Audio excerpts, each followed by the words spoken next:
వారం అంటే వారమే, 7 రోజులల్లా ఏకదం మార్పు రాకుంటే మీరు మారిపోతారు, మీ పదవి తారుమారైతది. చూసుకోరు మరి. ఇగో ఈ తీర్ల గడువు పెట్టి మరి గట్టిగా వార్నింగ్ ఇచ్చిండట సీఎం.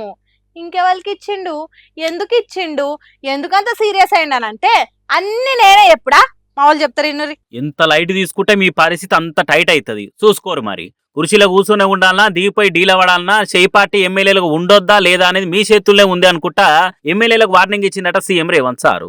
ఇలా పార్టీ లీడర్లతో జూమ్ మీటింగ్ కూడా పెట్టిండు సీఎం సారు. ఎమ్మెల్యేలు తీరు మార్చుకోవాలి. అయ్యో ఎందుకు మారము, పక్క మారతాము, పనితనం చూయిస్తాము, మీరు చూడురి కావాలంటే ఆ నెలలు తీసుకునే తందుకు లేదు. వారం అంటే వారం లోపట్నే మారిపోవాలి, లేకుంటే మీ జాగాలు ఇంకొకరిని పెడతాము. అంటే ఇంకా అయ్యో అమ్మ అన్న ఫాయిదా ఉండదు, చూసుకోరు మరని సీరియస్ గా అయిపోయిందట సీఎం సారు. ప్రత్యేక సమగ్ర సవరణ అదే ఎస్ఐఆర్ అని నకిలీ ఓట్లను తీసేస్తందుకు, అసలైన వాళ్ళకు ఓటకు ఇచ్చేతందుకు సెంట్రల్ సర్కారు ఇంటింటి సర్వే చేపిస్తుంది కదా. ఇక దాన్ని తెలంగాణలో ఎట్లా చేపియాలో ఏం కథ అనే దాని మీద మీటింగ్ పెట్టిండు సారు. ఇక ఆడ మాట్లాడుకుంటే కాంగ్రెస్ ఎమ్మెల్యేల మీద కన్నెర్ర చేసిండట.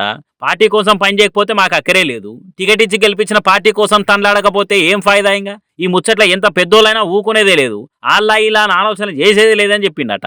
ఇక ఈ మార్పు ముచ్చట్ల ఇన్ఛార్జ్ మంత్రులు ఇగ్రంతోని బాధ్యత తీసుకోవాలి. ఒకళ్ళట్లా చేయకున్నా నాకేం పట్టి అన్నట్టు పట్టనట్టు ఉన్నా గానీ అవసరమైతే ఇన్ఛార్జ్ మంత్రులను కూడా మారుస్తామని ఒక్క తిరిగా చెప్పిండట.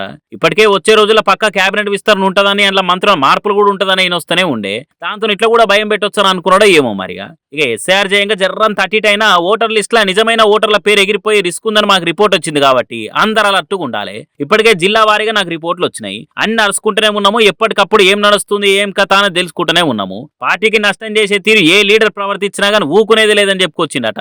మరి ఈ వార్నింగుల్ని పార్టీ లీడర్లు ఎమ్మెల్యేలు ఎంత సీరియస్ గా తీసుకొని పనితనం చూపిస్తారు ఏం కథ అనేది చూడాలిగా.